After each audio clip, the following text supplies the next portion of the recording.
अल्लाह, खुदा, ईश आदि नाम एक ही शक्ति के हैं।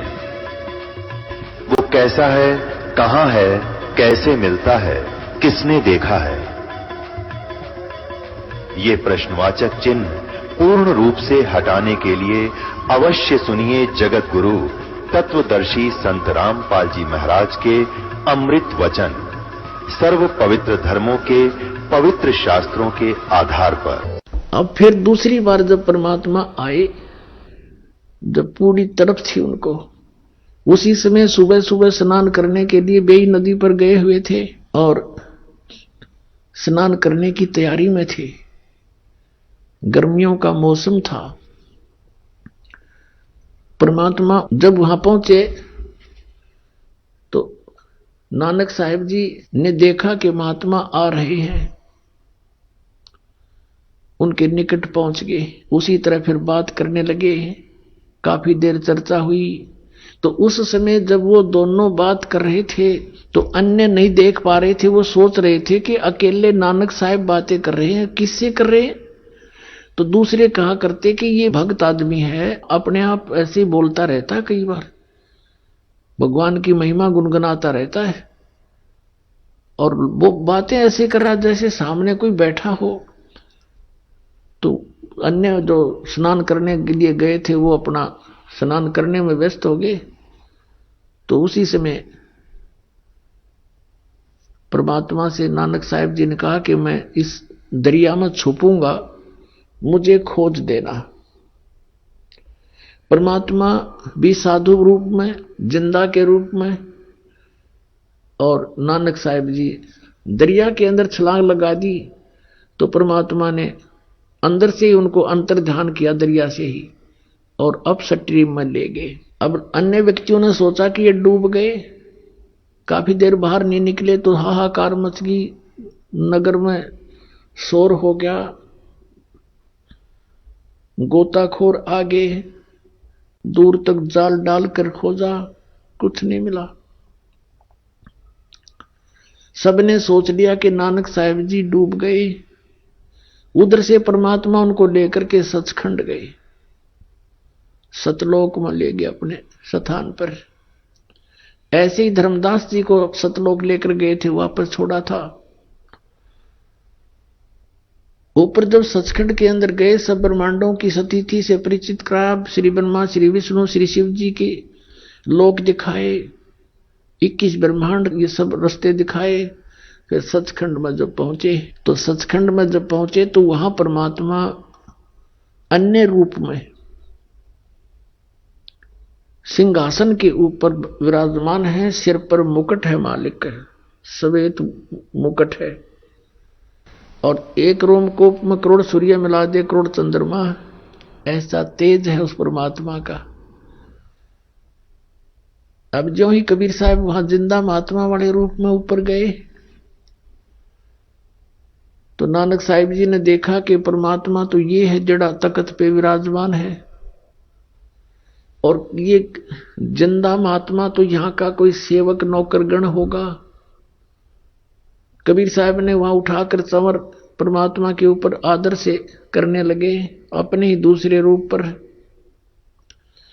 नानक साहिब जी ने सोचा कि कबीर तो सचमुच ये जो साधु है, जिंदा यहाँ का नौकर है, ये है रब जो तख्त पर बैठा। इतने में वो तख्त पर बैठा हुआ परमात्मा खड़े हुए, जिसके एक रोमकूप में करोड़ सूर्य करोड़ चंद्रमा मिला दे, इतनी रोशनी है। और जिंदा महात्मा वाले रूप में परमात्मा जो नीचे से गए थे वो तख्त पर बैठ के ओवरऑल कंट्रोलर के सिंहासन पर, और वो तेजो में शरीर जो था परमात्मा जिंदा वाले महात्मा पर संवर करने लगा। अब नानक साहिब जी असमंजस में पड़ गए, भी भगवान कौन सा इनमें। इतने में तेजो में शरीर जिंदा वाले महात्मा के शरीर में समा गए। उस ओवरऑल कंट्रोलर के रूप में ओनली कबीर परमेश्वर ही रह गए, जिंदा वाले महात्मा के रूप में विराजमान थे। चंवर अपने आप ऊपर घूम रहा था। तब परमेश्वर ने कहा वो अपनी प्यारी आत्मा दृढ़ भक्त श्री नानक साहिब जी से, मैं अब वर्तमान में बनारस में, काशी शहर में, भारतवर्ष के अंदर एक धानक की भूमिका कर रहा हूं, जुलाहे रूप में रहता हूं और वहां मैं सत संदेश दे रहा हूं।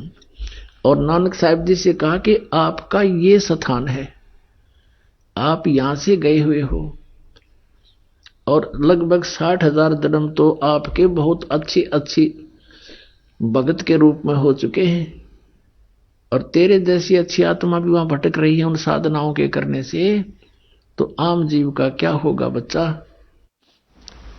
तब नानक साहिब जी ने कहा कि हे भगवान, सचमुच ये तो लोक ही अनोखा है, अजब लोक है ये तो, और मुझे यहीं रख लो प्रभु। तो परमात्मा ने कहा आप वापस जाइए।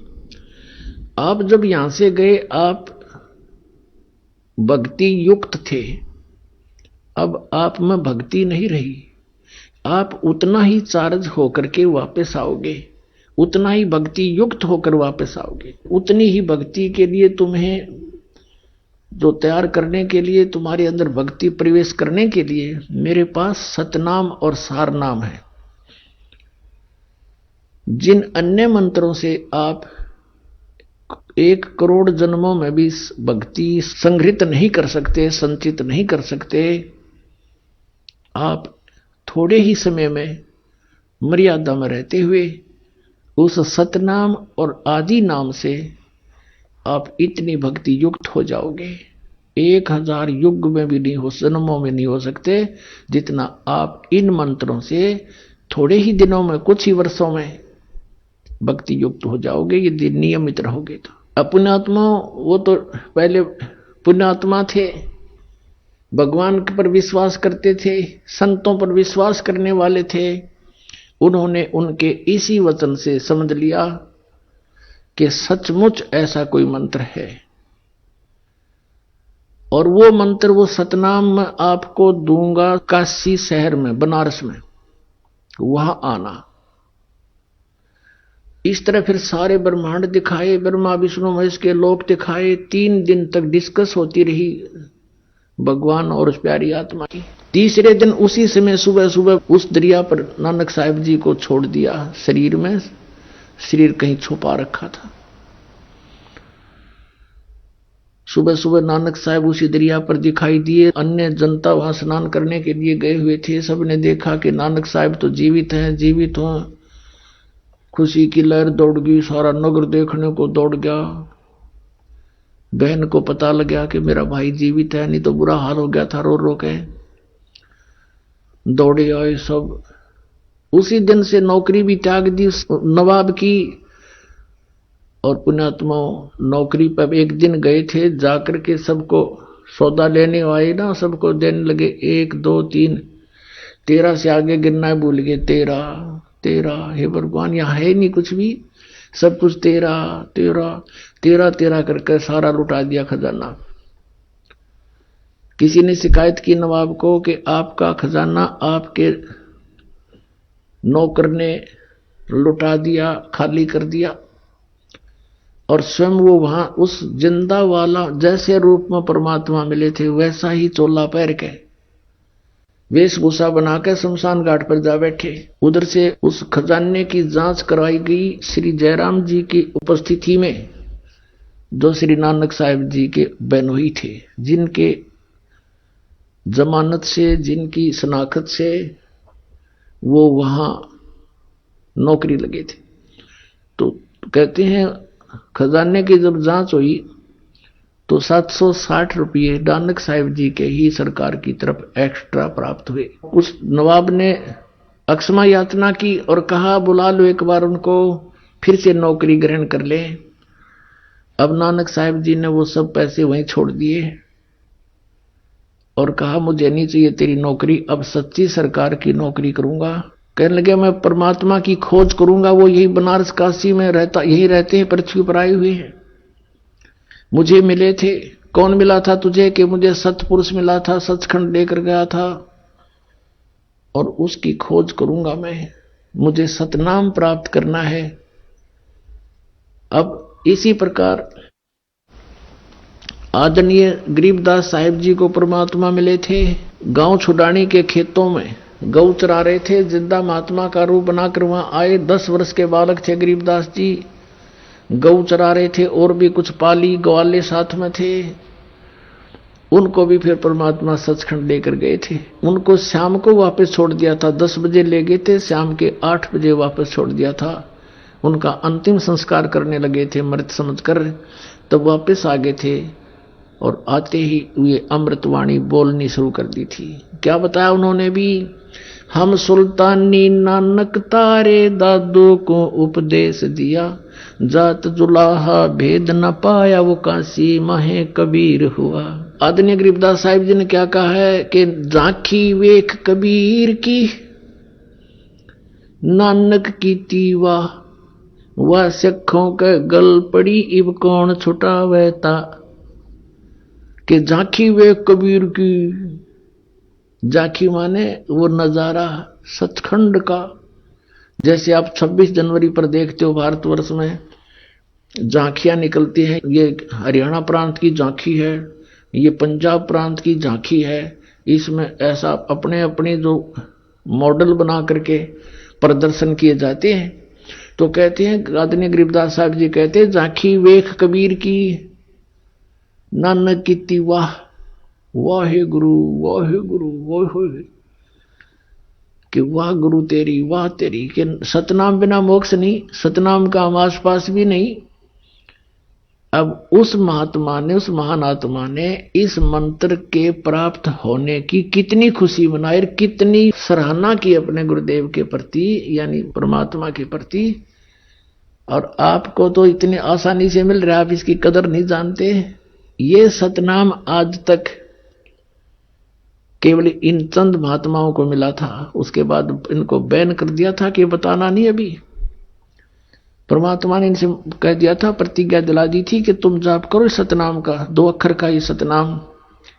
इसमें एक ओम मंत्र है, एक तत् है, ओम ब्रह्म का सरपुरुष का, और तत् ये अक्षर पुरुष का, और सत जैसे गीता जी अध्याय नंबर 17 के श्लोक 23 में आपने सुना, ओम तत्सत इति निर्देश है ब्रह्मण त्रिविध समर्थ है। वो सच्चिदानंद घन परमात्मा के पाने का, सतलोक में जाने का 3 मंत्र का जाप है। तो इसके बारे में गीता ज्ञानदाता भी अनभिज्ञ है। उसने 4थे अध्याय के 34वें श्लोक में कहा कि उस तत्व ज्ञान को जो परमात्मा के विषय में जानकारी है जिसके अंदर, और जो उस परमेश्वर ने स्वयं आकर के अपने मुख कमल से बोला है, उसमें है वो सब ज्ञान। उस ज्ञान को तू तत्वदर्शी संतों के पास जाकर समझ। वो तत्वदर्शी संत तुझे उस परमात्म तत्व का ज्ञान कराएंगे। तो गीता ज्ञान दाता ने भी नहीं पता, संकेतिक है ये। अब ये 2 अक्षर का ओम और सत, ये मिलकर बनता है सतनाम। और सार नाम वो आदि नाम भी कहते हैं, उसको सार नाम भी कहते हैं। और जब तक वो नहीं मिलेगा तब तक जीवन व्यर्थ है। तो इस बात से नानक साहिब जी बहुत परिचित हुए अच्छी तरह। फिर उन्होंने वाहेगुरु सतनाम श्री वाहेगुरु, सतनाम श्री वाहेगुरु। अपने आत्माओं, पवित्र सिख समाज इस बात को मानने को तैयार नहीं है कि नानक साहिब जी के गुरु काशी वाले धानक वो कबीर थे।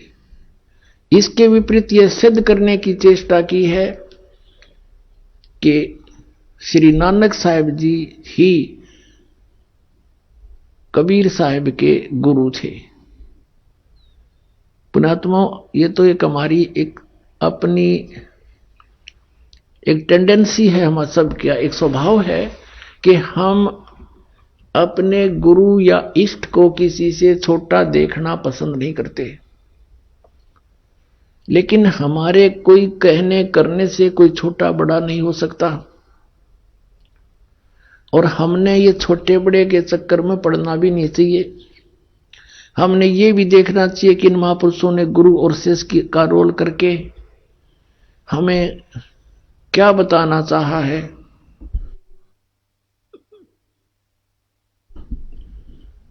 तो पुण्यात्माओं, एक तो ये आदरणीय गरीबदास साहिब जी ने कहा कि हम सुल्तानी नानक तारे दादू को उपदेश दिया, और जात दुलाहा भेद नहीं पाया, काशी माए कबीर होया। तो नानक साहिब जी वहीं से चल पड़े। पहली उदासी उनकी बनारस की थी।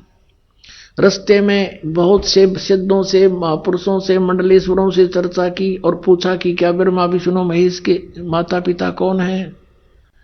सभी ने कहा ये अजर व अमर हैं। तो वहीं से चल पड़ते थे कि नहीं, यहां भी नहीं है उस ज्ञान का देने वाला कोई। बनारस में जब कबीर साहब ने ये बता दिया था, नानक जी को प्रथम बार मिले थे कि मैंने स्वामी रामानंद जी से दीक्षा ले रखी है, लेकिन मेरी संतुष्टि नहीं हुई उनसे, अब मैं आपको गुरु बनाता हूं। अपने आत्माओं, हमने मान बढ़ाई के चक्कर में नहीं पड़ना चाहिए।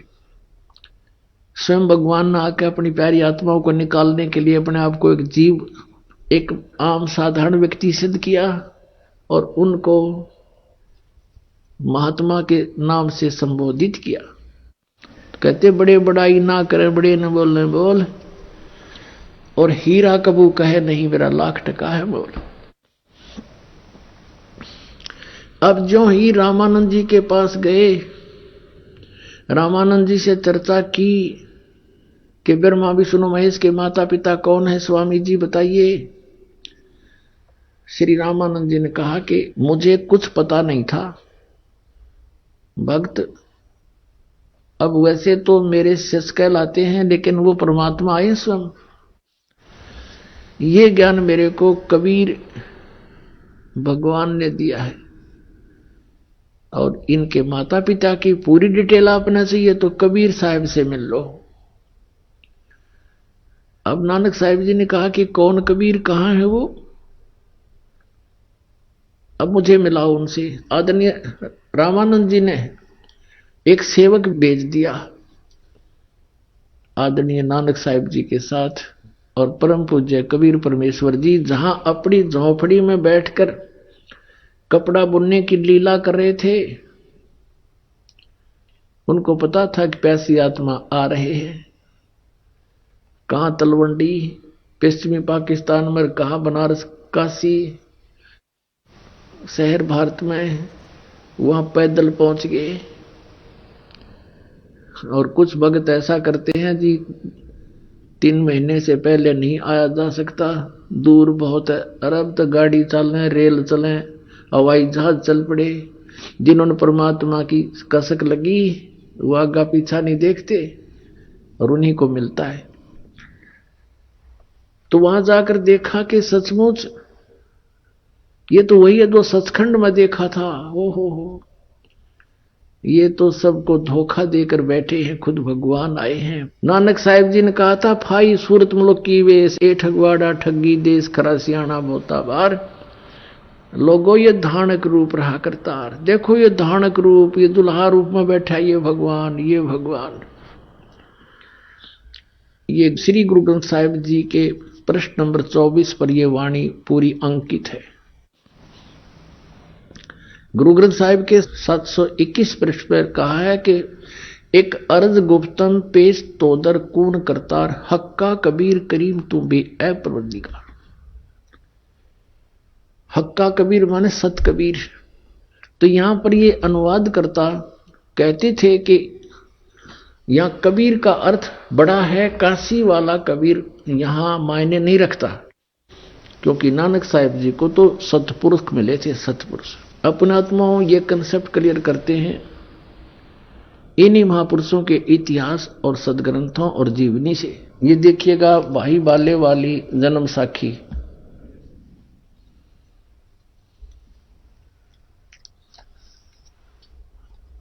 Doctor Jawahar Singh Kripal Singh and company, इसके ये प्रकाशक हैं। ये है ई जन्म साखी, आज तक छप चुकिया नालों वड्डी है, सब तो वड्डी ते पुरातन है। भाई बाले वाली जन्म साखी श्री गुरु नानक साहिब देव जी दी, पंजे साहिब दी साखी ते 10 पातशाह दे जीवन समेत मुकम्मल साखियां हन। Doctor Jawahar Singh Kripal Singh and company, प्रकाशक पुस्तकां वाली गली नंबर 8, बाग रामानंद, अमृतसर। अब इसमें आपको दिखाते हैं 252 पृष्ठ पर ये 251 पृष्ठ पे है। ये सिद्धा नाल गोष्ठी हुई, तो यहां है साखी होर चली, आगे साखी होर चली, यहां से चला है। अभी 251 पृष्ठ पे हम देख रहे हैं सिद्धा नाल गोष्ठी हुई। मर्दाना ने कहा कि मर्दाना जी आख्या जी तू ता निरंकार है, तू तो खुद परमात्मा है, आगे तक कोई भी ना ही आपके आगे कोई नहीं ठहर सकता, सभी भस्म हो जाते हैं। ता गुरु नानक जी वचन कीता मर्दाना, असानो करतार ने ऐसा वड्डा गुरु मिलाया है। इस तरह सिद्ध हो गया कि जो गुरु मिले हैं श्री नानक साहिब जी को, वो करतार ने मिलाए, भगवान ने मिलाए, यानी इनका गुरु जी था। ये कंसेप्ट हुआ क्लियर। आगे देखो, असानु करतार ने एडा वड्डा गुरु मिलाया है, जो करतार थी असाडी दृष्टि विच तले नहीं आउंदा, यानी परमात्मा से कम नहीं और उसकी कृपा बिना हमें वो दिखाई नहीं देता। तो यहां फिर आगे चले, यह साखी होर चली, ये साखी होर चली, इसमें फिर आगे मर्दाना ने पूछा, ये मीना पर्वत की साखी है, 252 पृष्ठ पे सिद्धा नाल गोष्ठी हुई। ता फिर मर्दाना पूछिया जी तुसानू जो गुरु मिलिया सी उसका नाम की है।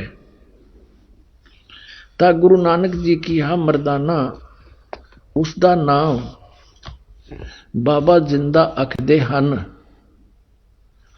जहां तोड़ी जल और पवन है उस दे हुक्म विच चलदे हन, अते अग्नि और मिट्टी ए भी उस दे आगे आखे विच हन, और जिस ताही बाबा जिंदा मिलेगा उस ताही बाबा आखना चाहिए, होरस ताही बाबा नहीं आखना, यानी सबका दादा ओए है और किसी को दादा भी मत कह दिए, सबका बाबा वही है। ता मर्दाने कि हाँ गुरु जी असी भी ते तुहाडे नाल सी फिरदे आहे ते तुसानू कद मिलिया है।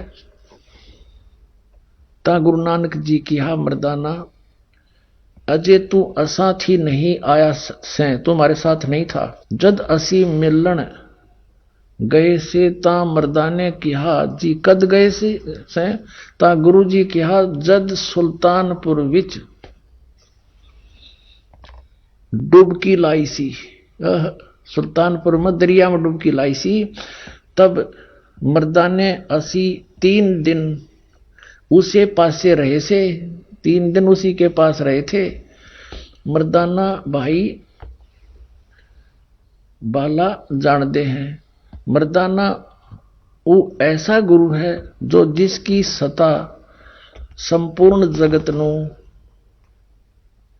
आसरा दे रही है, अते मर्दाना जिंदा उसनों कहते हैं जो काल के वश ना होए, अथों काल उसदे वश होई।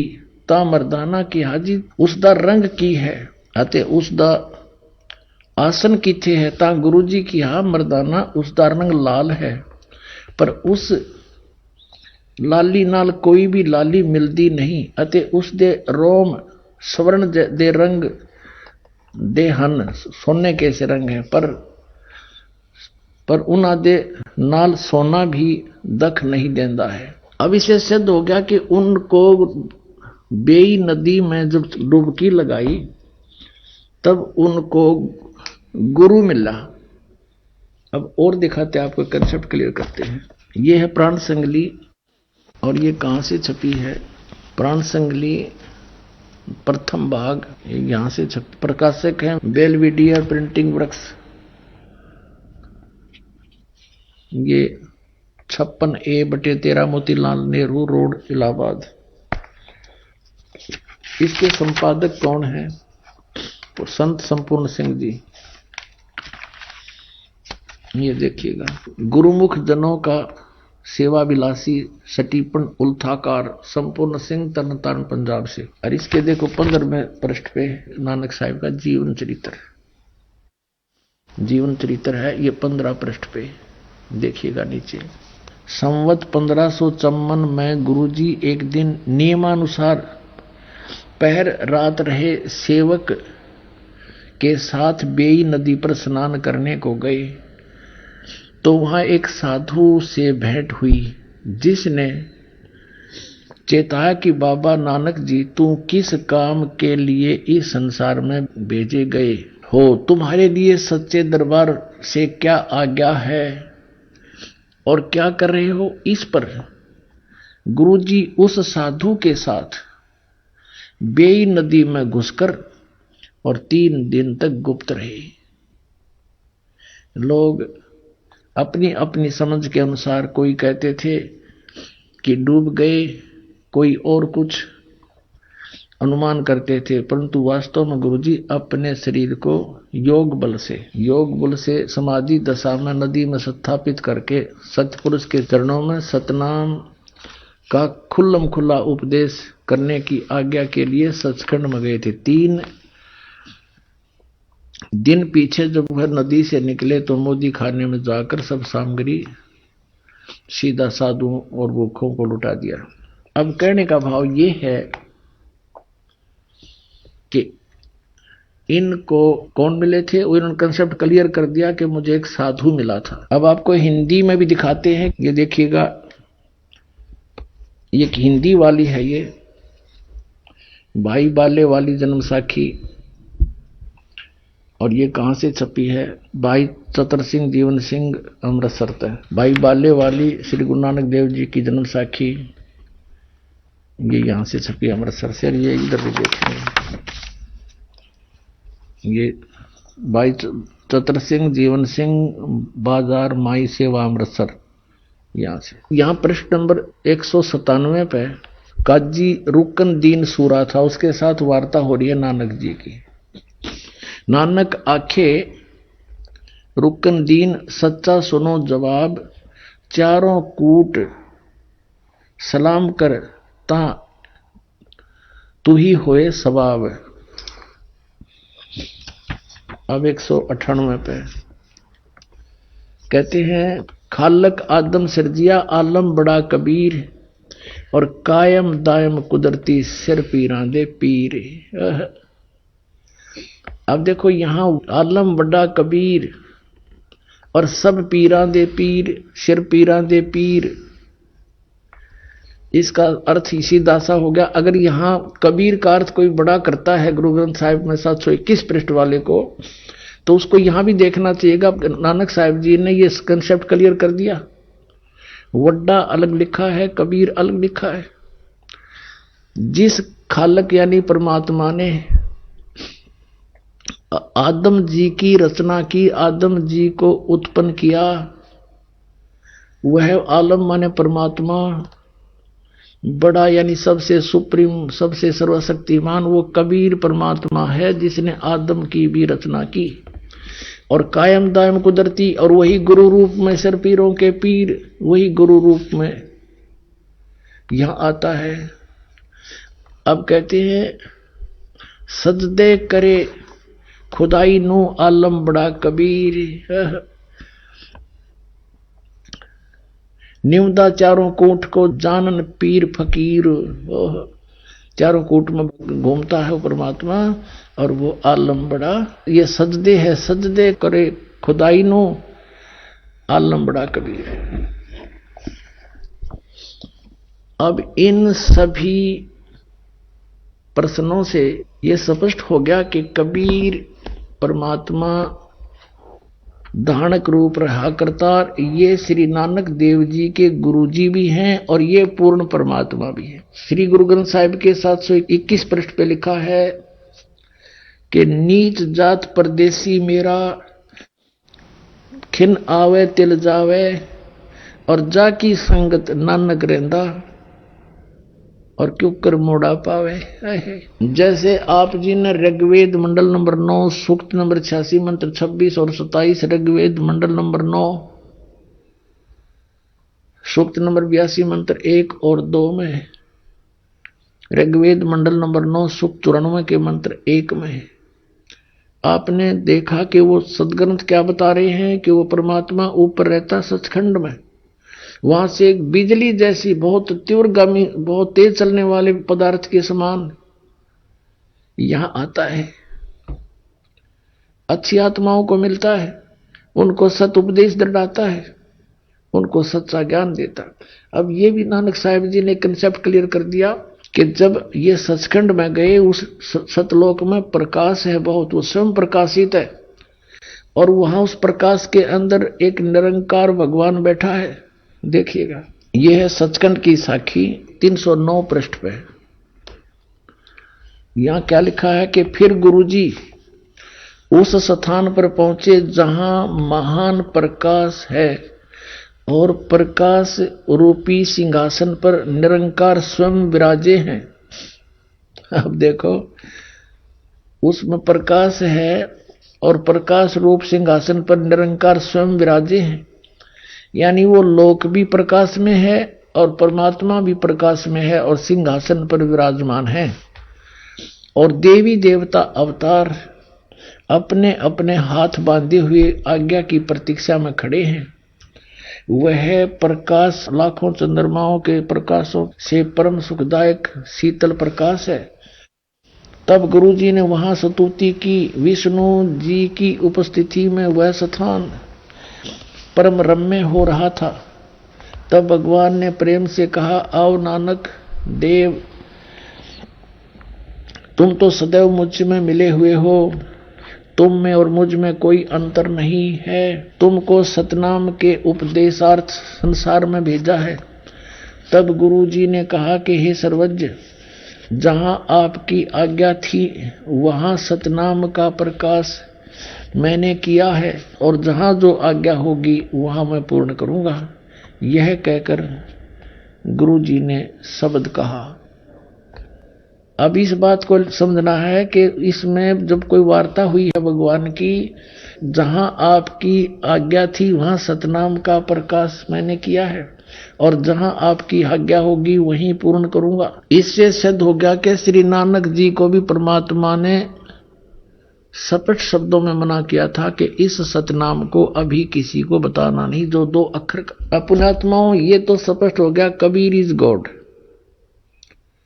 सदग्रंथों ने प्रमाणित कर दिया, आंखों देखा महापुरुषों ने कर दिया।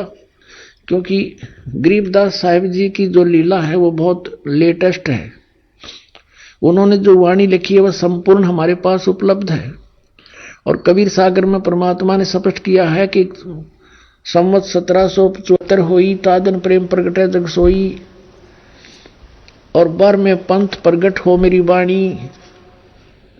12वां पंथ गरीबदास जी के पंथ में मेरी महिमा की वाणी पुनः फिर प्रकट करवाऊंगा, ताकि पहले कबीर सागर में इन काल के दूतों ने जो कुछ मिलावट कर दी, काट पीट कर दी, वो इससे पुष्ट हो जाएगी। तो इसलिए आदरणीय गरीबदास साहिब जी ने स्पष्ट कर दिया कि हम सुल्तानी नानक तारे और दादू को उपदेश दिया, जात जुलाहा भेद नहीं पाया, का सीमा कबीर हुआ।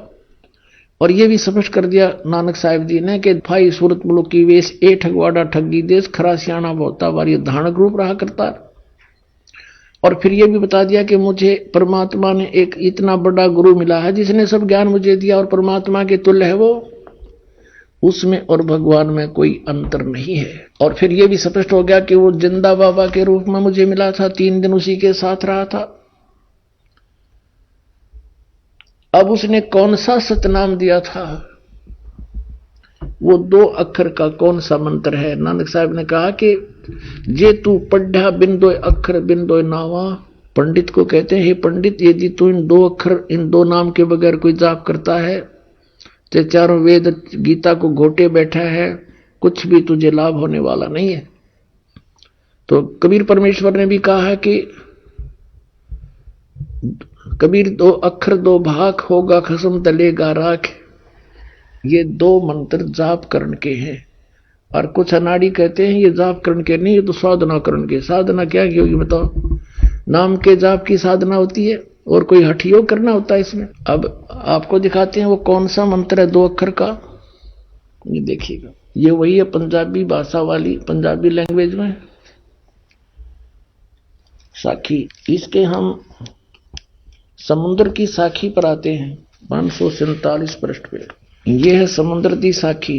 प्रश्न नंबर 547 पर बाला संधुवाच, बालाजी कहते हैं गुरु अंगद देव जी जो नानक साहब जी के तुरंत बाद गद्दी पर विराजमान हुए, द्वितीय दूसरे गुरु जी बोले जाते हैं। ताते हैं गुरु अंगद जी जद गुरु नानक देव जी अजीते पासों विद्या हुए ता मर्दान ने किया सच्चे पातशाह जी असी समंदर ता देखिया पर लंका ना देखी जिथे रामचंद्र जी चढ़ाई कीती है। ता गुरु नानक जी किया चलो भाई बाला ते मर्दाना तुहानू रंज नहीं करना, आखी मीटो, आंखें बंद करो। जा आखी मीट के खोलिया ता समंदर दे कंडे यानी किनारे जा खड़े हुए ते आखन लगे बाला ते मर्दाना मेरे पीछे पीछे चले आओ। मुखों वाहिगुरु वाहिगुरु कहिंदे आओ ते आगे आगे गुरु जी तुर पे जैसे धरती ऊपर तुरदे सन उसे तरह समंदर ऊपर तुर पे जा चले। जावण ते पीछे बाला ते मर्दाना जावण ता मर्दाने विचार कीती कि गुरु नानक देव जी ओम सोहम जप दे जांदे हन ते मर्दाना भी ओम सोहम लगा जपण ते लगा गोते खावण ता गुरु नानक देव जी देखण ता मर्दाना गोते खांदा है। ता गुरु नानक देव जी कहा मर्दाना गुरु जी करनी वल नहीं देखना, गुरुदेव वचना पर चलना चाहिए। तू मर्दाना ओए आंख जो असा आखिया है। ता मर्दाना फिर लगा वाहिगुरु कहने ता फिर जल ऊपर वैसे ही तुरन लगा। अपने आत्मा आपको दिन में भी बताया था कि परमात्मा ने सभी महापुरुषों से इनसे कह दिया था कि अभी ये सतनाम सार्वजनिक मत करना, यदि तुमने अभी इसको सार्वजनिक कर दिया तो बिचली पीढ़ी वाले हंस पार नहीं हो पाओगे। जो ये पीढ़ी इसके लिए सारा कुछ खेल हो रहा था। तुम इसका जाप करते रहना लेकिन इस बिचली पीढ़ी तक इसको किसी को सार्वजनिक नहीं करना। अब इन महापुरुषों के लिए आदेश था किसी को बताना नहीं। ये भी कंपलसरी था कि इन्होंने ये एफिडेविट बनाना था कि हम ये जाप किया करते थे, इससे हमारा मोक्ष हुआ। अब जैसे आदरणीय गरीबदास साहिब जी कहते हैं झांकी वे कबीर की नानक की तीवा और वह सिखा का गल पड़ी कौन छुटावेता। अब नानक साहब ने इस उद्देश्य से कहा था कि ये नाम तो मैं बताऊं नहीं और वाहिगुरु का जाप दे दिया। वाहिगुरु वो किसको कहते थे? कबीर परमेश्वर को, सतपुरुष को, कि तुम वाहिगुरु करते रहो। और साथ में प्रथम 5 नाम भी दिया करते थे और उसके साथ साथ धर्म यज्ञ भंडारे शुरू करवाए थे। नानक साहिब जी के पास जब कोई संगत आती थी ये स्वयं ही सबको भंडारा कराते थे, अपने खेतों में काम करते थे। लास्ट के 16 वर्ष ये अपने घर पर रहे, खेतों में कार्य जैसा कर सकते थे वो करते थे, भक्ति भी करते थे, आने वाले को उपदेश भी देते थे। तो ये इन्होंने इसलिए गुप्त रखा कि ये बताना नहीं किसी को, नहीं तो काल के दूत जैसे राधा स्वामी पंथ, ये धन धन सतगुरु पंथ, सच्चा सौदा सिरसा जगमाल वाली, जय गुरुदेव पंथ मथुरा वाला, आगरा वाला, ब्यास वाला राधा स्वामी, ठाकुर जी वाला राधा स्वामी, ये सब नकली पंथ हैं। इनके पास ये 2 अक्षर का मंत्र नहीं है, आदि नाम इनके पास नहीं। जैसे घट रामायण के अंदर तुलसी साहिब जी ने लिखा, हाथरस वाले ने, कि 500 नाम काल के जानो जब दानी मन शंका आनो। 500 नाम काल जी व्याख्या, 6वां नाम गुप्त कर रखा। फिर बताया कि सत नाम ले सतलोक सिधाऊं, आदि नाम ले काल गिराऊं। अब सतनाम तो ये 2 अक्षर का, सतनाम ये 2 अक्षर का, जो अभी आपको नानक साहब जी की और मर्दाना और बाला की वार्ता में आपको बताया, ये है सतनाम 2 अक्षर का। और इसके आसपास भी नहीं है ये सचखंड के गीत गाने वाले राधा स्वामी वाले पंथी। यानी इस विश्व में कोई भी इस मंत्र से परिचित नहीं। पुण्यात्मा उस दास के अतिरिक्त ये सत्कर मान लेना तुम। और कोई अधिकारी नहीं, यदि किसी से ज्ञान हो जाते अधिकारी नहीं देने के। इसलिए परमात्मा ने इन काल के दूतों से इसे बचाए रखने के लिए, अगर गुरु ग्रंथ साहिब में ये लिख दिया जाता तो महापुरुषों ने जिन्होंने गुरु ग्रंथ साहिब को बनाया, सब वाणियों का, पवित्र अमृतमणि वाणियों का संग्रह किया, उस समय इन्होंने इस बात को मद्देनजर रखा कि कहीं ये ओम सोहम का मंत्र सतनाम 2 अक्षर का और गुरु ग्रंथ साहिब में लिखा गया, आने वाले भक्त इसको पढ़ेंगे और पढ़ेंगे तो गुरु जी की आज्ञा की अवहेलना होने से ये हानि को प्राप्त हो जाएंगे। जैसे मर्दाना के साथ कैसी भयंकर दुर्घटना होगी थी, वो मौत को प्राप्त हो गया था। तो इस मद्देनजर से उन्होंने जहां पर भी गुरु ग्रंथ साहिब के अंदर नानक साहिब जी की वाणी में ये मंत्र था, निकाल दी, वह वाणी नहीं रखी ग्रंथ साहिब में। इसके लिए नानक साहिब जी ने एक अच्छा प्रयत्न किया कि एक प्राण संगली बनाई और उसको एक राजा के पास सुरक्षित रख दी कि आप इसको सुरक्षित रखना और मेरा कोई सिक्खा हुआ उसको देना, नहीं तो किसी आम व्यक्ति के हाथ ना लगने देना, ये मेरी आत्मा है। आने वाले जीवों के लिए उद्धार होगा, संसार से पार करने का इसमें एक बहुत अच्छा मार्ग मैंने लिखा है। आम व्यक्ति के ये हाथ नहीं लगना चाहिए। अब पुण्यात्मा फिर दिखाते हैं आपको थोड़ा सा रिहर्सल कि ये प्राण संगली जो है नानक साहिब जी ने लिखी और एक राजा के पास सुरक्षित रख दी। मर्दाना डूब गया होता इस मंत्र का जाप करने से। इस बात को मद्देनजर रखते हुए प्राण संगली को भी जल प्रवाह कर दिया गया था अर्जुन देव जी के द्वारा। जो गुरु अर्जुन देव जी थे 5वें, जिन्होंने गुरु ग्रंथ साहिब को सब वाणियों को इकट्ठा करके जलद बना दिया, उस समय इसको भी जल प्रवाह कर दिया था। देखिएगा अब इस पवित्र ग्रंथ के बारे में क्या कहा है श्री नानक साहिब जी ने प्राण संगली के बारे में। देखिएगा ये भाग 1 है प्राण संगली, प्रथम भाग श्री गुरु नानक साहिब विरचित प्राणों का अपूर्व कवच, जो सूरत शब्द योग साधना में अमोघ तारों से रचा हुआ। आइए अब हम उन श्रद्धालुओं के अनुभव जानते हैं जो जगत गुरु तत्वदर्शी संत रामपाल जी महाराज जी से दीक्षा प्राप्त कर चुके हैं तथा उनके द्वारा बताए गए भक्ति मार्ग पर चल रहे हैं। नमस्कार जी। सत साहिब। क्या नाम है जी आपका? खुशबू सिंह। खुशबू जी आप कहाँ से हैं? यूपी अलीगढ़ उत्तर प्रदेश से जी। संत रामपाल जी महाराज से नाम दीक्षा आपने कब ली? 2013 में। संत रामपाल जी महाराज से नाम दीक्षा लेने से पहले क्या आप कोई भक्ति साधना भी करती थी? हाँ जी, हमने गुरमित राम रहीम से नाम ले रखा था और उन्हीं की भक्ति करते थे और बाकी जितने सब भी देवी देवता हैं उनकी भी भक्ति हम करते थे। लेकिन वहाँ जाने के बाद हमें कोई लाभ नहीं था। वहाँ पे भक्ति करते करते भी मतलब मैं डिप्रेशन में चली गई। हमारी गृह कलेश भी होती थी। मेरे पापा जो हैं वो नशा करते थे और घर में काफ़ी ही दिक्कतें हुई थी। तो फिर आप संत रामपाल जी महाराज की शरण में कैसे आईं? संत रामपाल जी महाराज की शरण में हम लोग ऐसे आए कि जब हमारे घर में मेरे बड़े भाई की शादी हुई थी तो हमारे घर में झगड़ा होने लगा था। हाँ, तो बहुत सारे झगड़े होते थे। जो मेरी भैया की जो वाइफ थी वो मतलब टोने टोटके वाली थी, आए दिन मतलब कुछ ना कुछ मिलाती रहती थी और मतलब भाई और भाभी में दोनों में झगड़ा होता था काफ़ी। तो मैं डिप्रेशन में चली गई और मुझे ये डर था कि मेरे भाई को अब ये मार देगी और मतलब कुछ आए दिन कुछ ना कुछ खिलाती हैं कि मैं अपने सिर को ना ऐसे मारती थी दीवारों में, बेडों में, इतने खतरनाक तरीके से कि शायद अगर मैं नॉर्मल अभी मारूं तो मेरा सर फट जाएगा। और मतलब बहुत ही ज़्यादा इतनी परेशान हो गई थी मैं कि बस मुझे कोई भी जगह मिलती थी ना तो बस मैं अपना सर मारा करती थी और बिल्कुल बेहोश हो जाती थी। कोई नहीं, फिर उसके बाद हमने मतलब 1-2 तांत्रिकों पे दिखाया, किसी ने बताया कि आप वहाँ पे दिखा लो, तो सब ने बोला कि इस पे किया हुआ है और मतलब तुम्हारे घर में बहुत जादू मंत्र चला हुआ है। तो कोई नहीं, मम्मी ने हर जगह दिखाया, हमें कोई भी लाभ नहीं हुआ था।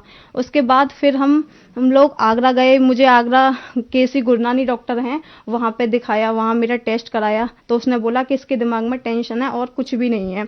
तो उसने बोला कि ये दवा है ऐसे ऐसे, और इसको खा के अगर आराम मिल जाएगा तो इसे आराम मिल जाएगा, नहीं तो फिर उसके बाद तुम दोबारा इसको लेके आओ।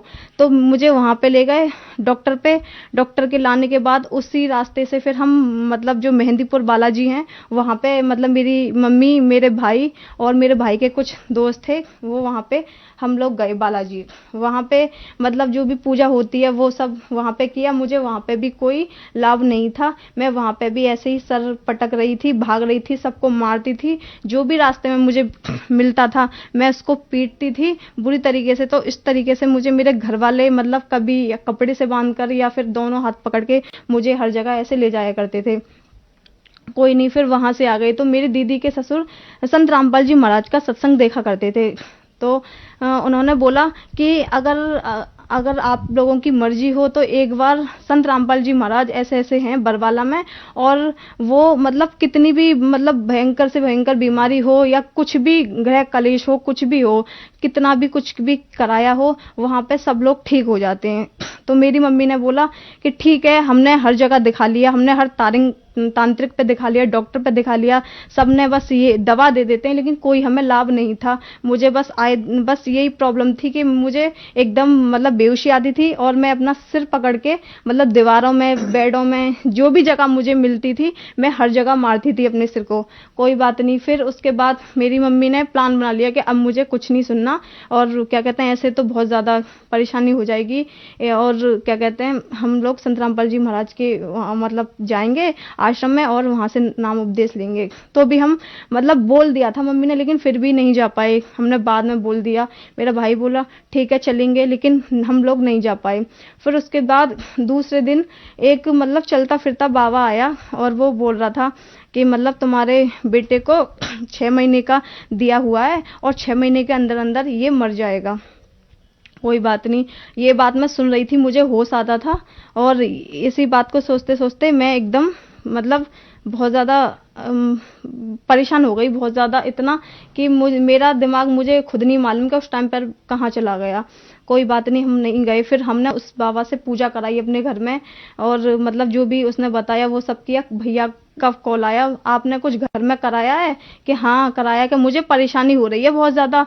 तो मेरी मम्मी बोली कि अच्छा ठीक है भाई। तो मेरी मम्मी ने उनको बोला कोई भी नहीं, और ज्यादा हम इतने घिर गए थे कि हमें सिर्फ, मैं तो उस टाइम पे ये सोचती थी कि हम तो या तो मर जाएं या फिर मतलब भगवान हमारा ये सब मतलब जो कष्ट है वो मतलब दूर कर दे। जो राम रहीम थे उनके सत्संग में जाते थे, मैंने लेटर लिखा था, मैंने कहा मेरे लेटर को कोई वहां तक पहुंचा दे, लेकिन कोई भी पहुंचाने वाला नहीं था। मैंने मतलब साईं बाबा को मैं ज्यादा मानती थी, मैंने वहां भी प्रार्थना की, लेकिन कोई भी लाभ नहीं था। जितने भी देवता सबसे मैंने वो संकल्प किया, भगवान मतलब मेरा जो दुख है वो कैसे भी आप दूर कर दो, कुछ भी नहीं हुआ। फिर उसके बाद एक और तांत्रिक हैं, हम दूसरे दिन वहां पे किसने बताया तो उनके पास भी गए। उन्होंने बोला कि इसको टोने दिए गए हैं और 2 घुल चुके हैं और अभी 4 बाकी हैं। तो मुझे और टेंशन हो गई, मुझे हर जगह दिखाया, कुछ भी लाभ नहीं हुआ। उस दिन फिर मेरी मम्मी बोली कि अब हमें कहीं नहीं जाना, हमें संत रामपाल जी महाराज के आश्रम में जाना है, और मुझे कुछ भी दिखाई नहीं दे रहा, मुझे पता है अब कोई भी नहीं है, अब वही लास्ट चांस है और वहीं पे हम जाएंगे। तो हम उसी रात को हम, मेरा भाई, मेरी मम्मी, हम निकल गए। हम लोग दिल्ली पहुंचे, मेरी दीदी सुल्तानपुरी में रहती है, तो उनके घर पे गए। फिर दूसरे दिन उनके सास ससुर हमारे साथ आश्रम में गए। वहां से संत रामपाल जी महाराज का हमने नाम उपदेश लिया। खुशबू जी, संत रामपाल जी महाराज से नाम दीक्षा लेने के बाद क्या आपको लाभ भी प्राप्त हुए? हाँ जी, सबसे पहला लाभ तो मेरा ये था कि आध्यात्मिक लाभ हुआ मुझे। फिर दूसरा लाभ, जो मेरी मतलब परेशानी थी, जैसे मैं पागल हो गई थी, सबको मारती थी, पीटती थी, किसी को भी सिर अपने दीवार में मारा करती थी बहुत खतरनाक तरीके से।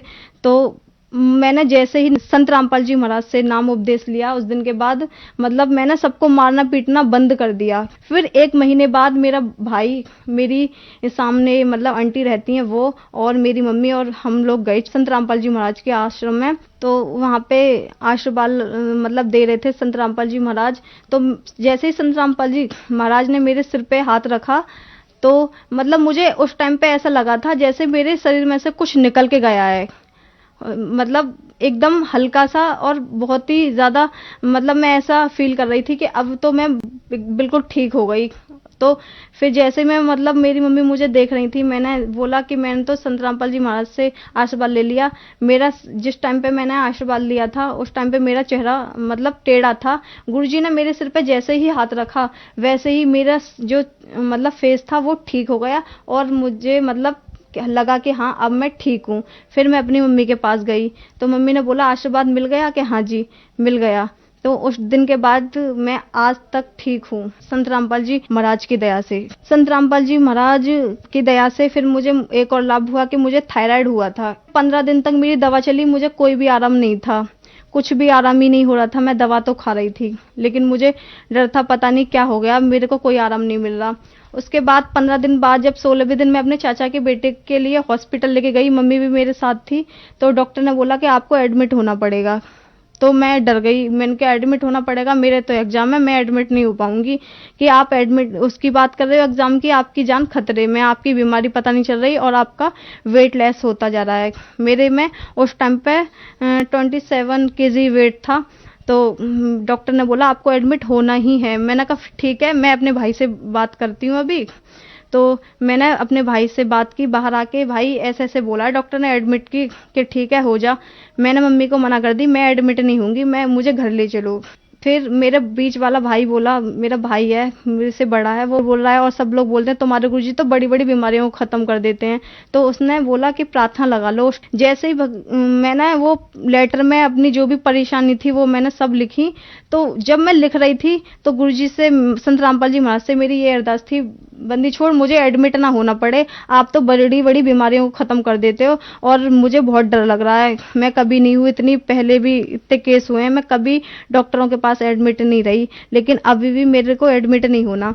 तो मैं लिखते लिखते बस इतनी सही हो गई थी उस टाइम पे मैं कि ये हो रही थी कि मैं बैठ सकती हूँ। अब जहाँ मुझे खड़ा नहीं हुआ जा रहा था वहाँ मतलब मैं सब कुछ कर रही थी, खाना पीना भी खा लिया मैंने, वो लेटर लिखते कहते हैं।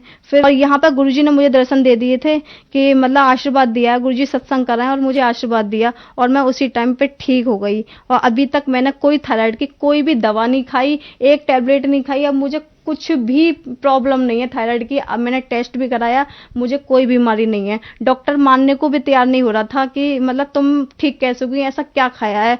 मैंने कहा कुछ नहीं खाया और मैं आपको क्या बताऊं, हमारे गुरुजी हैं ऐसे ऐसे, और उनका बस मैंने मतलब अरदास की और आज मैं ठीक हूँ गुरुजी की दया से। और संत रामपाल जी महाराज से नाम उपदेश लेने के बाद मैंने ITI का फॉर्म भरा था, तो मैं टेस्ट देने नहीं जा पाई, मेरे भाई का एक्सीडेंट हो गया। फिर क्लास की बारी आई तो भी मैं मतलब नहीं जा पाई क्योंकि उस टाइम पर मेरा भाई बेड रेस्ट पे था, तो नहीं जा पाई। लेकिन मेरे उस टाइम पे मन में ये थी कि गुरुजी बोलते हैं बेटा आपका काम है भक्ति करना, बाकी सब तो भगवान संभालते हैं। तो मैं उस टाइम पे ये सोच ही रही थी कि मतलब गुरुजी करेंगे, अगर गुरुजी को करानी होगी ये तो मेरी करा देंगे। कि मेरे मन में ये थी कि मुझे करनी है, गुरुजी बस तुम जानो वो कैसे करनी है। जब मतलब एग्जाम की बारी आई तो भी नहीं जा पाई, टेस्ट की हुई तो भी नहीं जा पाई।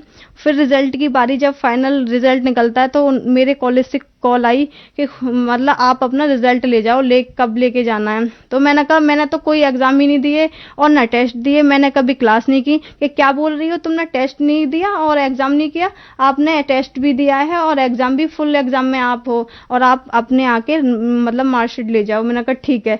मैं वहां पे गई और आज मेरे पे मतलब ITI की मार्कशीट है, मैं गुरुजी की दया से ITI में पास हूँ। मेरे पापा मतलब संत रामपाल जी महाराज का मतलब नाम उपदेश लेने से पहले सभी प्रकार का नशा करते थे, जितने भी तंबाकू, सिगरेट, दारू, लड़ाई झगड़ा घर में, मांस मंदरा सब खाते थे। लेकिन जब से संत रामपाल जी महाराज का हमने नाम उपदेश लिया है और उन्होंने लिया है, आज हम संत रामपाल जी महाराज की दया से आज हम पूरी तरीके से स्वस्थ हैं। हर प्रकार से हमारी आर्थिक स्थिति इतनी खराब थी कि हम ये सोचते थे कि भगवान हम रूखी खा लें, भूखे सो जाएं, लेकिन कर्ज ना हो। हम रात और दिन यही करते थे। जैसे ही हमने संत रामपाल जी महाराज का नाम उपदेश लिया और उनकी भक्ति करी, आज हम मतलब मैं सुबह से शाम तक बोलूंगी ना तो भी मैं संत रामपाल जी महाराज के बारे में बता नहीं पाऊंगी कि उन्होंने हमें कितने लाभ दिए हैं और हम कितने खुश हैं। ये तो सिर्फ हमारे आस पड़ोस है ना, वो भी जानते हैं कि हमने संत रामपाल जी महाराज का जो नाम लिया है उसके बाद हमें कितने लाभ हैं और हमारा खर्चा कहाँ से चल रहा है, कैसे चल रहा है, हमें कुछ नहीं पता होता। बस हम ये है कि सिर्फ खाते हैं और हमारा मतलब सही ठीक ठाक से गुजारा चल रहा है, हमारी सारी चीजें ठीक हैं संत रामपाल जी महाराज की दया से। और हमारे भाई का एक्सीडेंट हुआ था, वो ऑफिस से आ रहे थे तो उनका ये जो नीचे की साइड है कूल्हा, ये पूरा खराब था, उनका पैर भी टूटा था, हाथ भी। तो जब मतलब भाई का कूल्हा टूटा था तो काफी टाइम तक बेड रेस्ट पे थे, तो चल नहीं पा रहे थे। डॉक्टरों ने जवाब दे दिया था कि ये मतलब इसका ऑपरेशन होगा और कूल्हा चेंज होगा और इसकी कोई भी गारंटी नहीं है कि ये चल पाएंगे। तो मेरा भाई वहां से आया, बोला कि मम्मी मुझे ऐसे से बोला है। तो मम्मी ने बोली गुरुजी हैं हमारे करने वाले और संत रामपाल जी महाराज, और वो तो अंधों को आंख देते हैं, मतलब सब चीज वो करने वाले हैं। तू दंडवत प्रणाम कर और गुरुजी से अरदास कर। छोटे भाई ने अरदास करी कि गुरुजी हम ऐसे से बोला है। तो गुरुजी ने बोली बेटा परमात्मा दया करेंगे। उस दिन का ये दिन है, आज तक उनके 8 फ्रैक्चर थे, वो कहाँ पे कैसे ठीक हो गए बिन दवा के। उन्होंने कोई कैसी भी मेडिसिन नहीं ली, कोई भी ट्रीटमेंट नहीं कराया, कोई ऑपरेशन, बिन ऑपरेशन के बिन दवा के आज वो ठीक है, स्वस्थ हैं, जॉब कर रहे हैं और कोई भी उन्हें प्रॉब्लम नहीं है, ना चलने में ना वैसे। संत रामपाल जी महाराज की दया से कोई बता नहीं सकता कि उनका एक्सीडेंट भी हुआ था। खुशबू जी क्या काम करती हैं आप? मैं 12th की स्टूडेंट हूँ और मैंने ITI कर रखी है गुरुजी की दया, संत रामपाल जी महाराज की दया से। खुशबू जी आप 12th की स्टूडेंट हैं और आपने संत रामपाल जी महाराज से नाम दीक्षा ले रखी है। कुछ लोगों का मानना है कि संत रामपाल जी महाराज से उनकी अनुयायी अंधश्रद्धा के तहत जुड़ते हैं, क्या यह बात सही है? जो लोग ये बोलते हैं कि अंधश्रद्धा से जुड़ते हैं, उनके लिए मैं ये कहना चाहूंगी, आज की डेट में ना सभी एजुकेटेड हैं। तो संत रामपाल जी महाराज जो ज्ञान बताते हैं वो सभी वेदों के अकॉर्डिंग है, उसमें मतलब कोई भी अंधश्रद्धा नहीं है। अंधश्रद्धा ज्ञान तो वह होता है जो वेदों के अलावा कोई ज्ञान देता हो, जैसे अन्य गुरु देते हैं जहाँ कोई प्रमाण नहीं होता, जबकि संत रामपाल जी महाराज तो पूरा प्रमाण सहित बताते हैं कि हमारा पूर्ण परमात्मा मतलब सहशरीर है, ठीक है। और बाकी अन्य गुरु किसी ने भी आज तक यह नहीं बताया कि परमात्मा साकार है। जो श्रद्धालु आज आपको टीवी पर देख रहे हैं, आप उन्हें क्या संदेश देना चाहेंगी? मैं संदेश तो नहीं दे सकती, लेकिन उनसे हाथ जोड़ के प्रार्थना जरूर है कि संत रामपाल जी महाराज पे मतलब बोलने से पहले कि वो सभी गुरुओं की बुराइयां करते हैं या फिर भक्ति छुड़वाते हैं, एक बार, केवल एक बार मेरे भाई बहन जितने भी हैं ना, वो सिर्फ एक संत रामपाल जी महाराज का एक बार सत्संग तो सुने, देखें तो सही, समझे तो सही, जो संत रामपाल जी महाराज जो ज्ञान बता रहे हैं वो कैसा है, किस आधार पर है, ठीक है, सही है या गलत है, उसके बाद ही बोलें। उससे पहले ये ना बोलें कि संत रामपाल जी महाराज का ज्ञान जो है बेकार है या फिर ऐसा है या प्रमाणित नहीं है। जितने भी मतलब गुरु है ना, उन्होंने आज तक हमारे वेदों का रहस्य नहीं बताया, वो सिर्फ संत रामपाल जी महाराज ने बताया है। इसलिए मेरे सभी भाई बहनों से हाथ जोड़ के विनती है कि एक बार, केवल एक बार संत रामपाल जी महाराज का सत्संग देखें और समझें। खुशबू जी अब आखिरी सवाल आपसे, संत रामपाल जी महाराज से नाम दीक्षा कैसे ली जा सकती है? संत रामपाल जी महाराज से नाम उपदेश लेने के लिए शाम को साधना टीवी पर 7:30 से सत्संग आता है, उसमें पीली पट्टी नीचे दी जाती है, उसमें नंबर दिए जाते हैं और जहां भी आप रहते हो उसी के अकॉर्डिंग आपको मतलब बता दिया जाएगा। हर जिले में मतलब संत रामपाल जी महाराज का मतलब सेंटर खुला है, नामदन खुले हुए हैं, वहां से आप मतलब नंबर लेकर और बात करके फोन पे पूछ सकते हो कहाँ पे कैसे लेना है, तो आपको वहां मिल जाएगा नाम उपदेश। धन्यवाद जी। साहिब।